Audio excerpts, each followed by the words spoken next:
Hey guys, Stoikov here.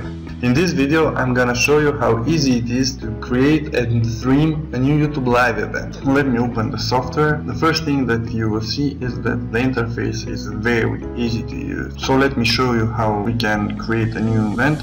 We click on add a new event, we write the title, let's name it dummy event, description, add the tags. I will pick for tomorrow, choose a thumbnail, choose a video file, and that's it.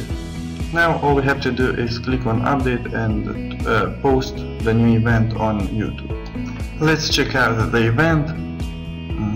Yeah, scheduled in 26 hours, everything's okay. Now let me show you how easy it is to start live streaming. All you have to do is click on yes actually, and the live event lister will do all the hard work for you. Let's see if we are live. Not yet.